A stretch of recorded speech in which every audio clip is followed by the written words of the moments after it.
Vous êtes chez Tartampion, salut à tous, et voici Globe Twister.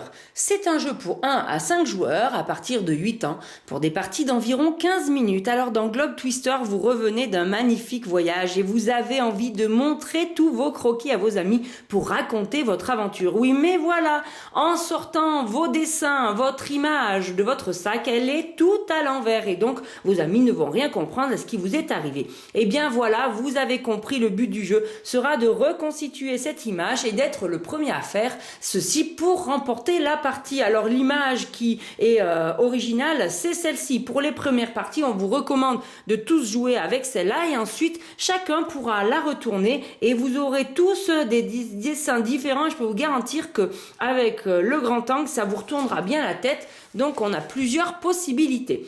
Comment est-ce qu'on fait? D'abord, on va faire une phase de préparation pendant laquelle chacun va prendre son cadre de programmation, ses petites cartes de programmation. Les tuiles originales vont être très mélangées. Essayez d'éviter d'avoir une tuile déjà bien installée. Et ensuite, on pose l'image comme ça pour ne pas trop retenir ce que l'on va devoir modifier. Et on est parti pour une phase de programmation. Voici toutes les cartes actions, il y a 3 types. En vert, ce sont les rotations, 2 à 90 degrés, 1 à 180 degrés. En bleu, c'est les échanges. Alors ici, vous allez échanger avec une tuile adjacente, ici avec les 2 grandes diagonales. Ici, vous allez pousser une tuile, la remettre au bout de la ligne, les 2 autres vont se décaler. Ici, vous intervertirez 2 tuiles qui sont opposées en ligne ou en colonne. Et ici, on fera un petit échange sur une petite diagonale.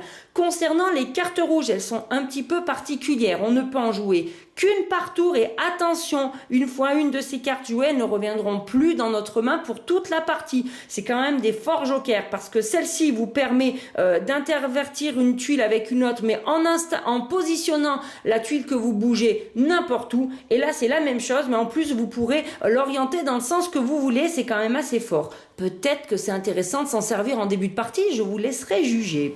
On lance la phase de programmation. Tout le monde va jouer en même temps. Au top départ, tout le monde retire son image souvenir et la pose à côté dans le même sens.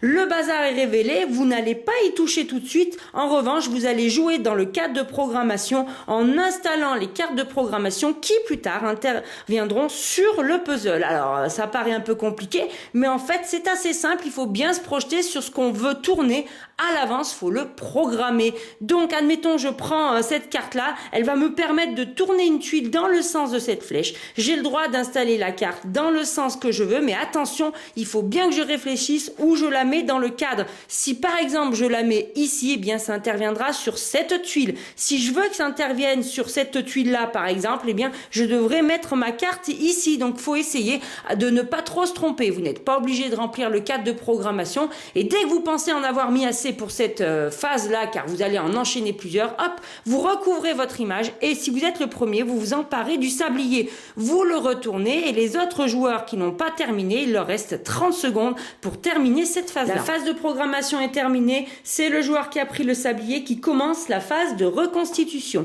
Il va pousser l'image souvenir sur le côté sans changer le sens et on va résoudre la programmation. Alors dans quel sens? Eh bien il faudra commencer tout le temps par en haut à gauche et vous voyez, on suit ce sens-là, puis cette ligne-là, puis la dernière ligne comme ça de gauche à droite. Donc ça, c'est important à savoir quand vous allez programmer, il faudra tenir compte de cet ordre-là, vous risquez de vous tromper. On commence donc par ici, j'ai demandé à intervertir une tuile adjacente, donc je vais prendre cette tuile et l'intervertir avec celle qui est à côté, sans les tourner, je ne fais que les déplacer. J'ai résolu cette carte, elle revient dans ma main, je pourrai m'en servir lors des manches suivantes. Maintenant, je passe à ici. J'avais prévu que cette tuile arriverait là, donc j'avais programmé une rotation de 180 degrés. Regardez comme ça tombe bien, ma première tuile est déjà bien installée par rapport à l'image. C'est plutôt bien joué, je récupère ma carte bien évidemment. Ici, je vais intervertir cette tuile-là et cette tuile-là verticalement sans les changer de sens. Hop, je récupère la carte. Et enfin, j'ai utilisé une carte rouge, donc cette tuile-là, je la place où je veux dans mon image et je la tourne dans le sens que je veux.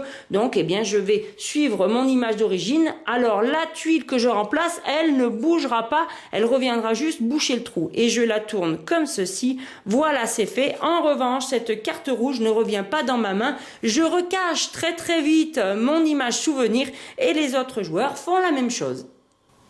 À la fin de la reconstitution, si aucun joueur n'a réussi à compléter totalement son image, eh bien on relance un processus. Donc c'est parti, tout le monde révèle son image, on installe nos tuiles de programmation. Dès qu'un joueur a terminé, il prend le sablier.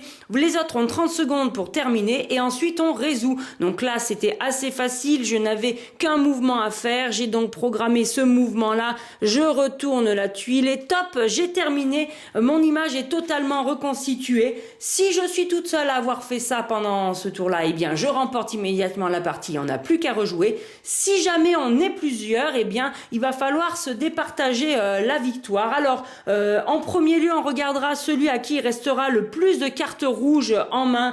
Si c'est le cas, eh bien, c'est vous qui l'emportez. Sinon, si c'est à égalité de ce niveau-là, on regardera celui qui a utilisé le moins de cartes actions pendant ce dernier tour. Ou sinon, vous serez le vainqueur si vous êtes celui qui a pris le sablier. Et bien voilà, chers amis, pour Globe Twister qui vous propose également des petites expériences supplémentaires, par exemple en enlevant les tuiles, les cartes rouges pour complexifier la chose.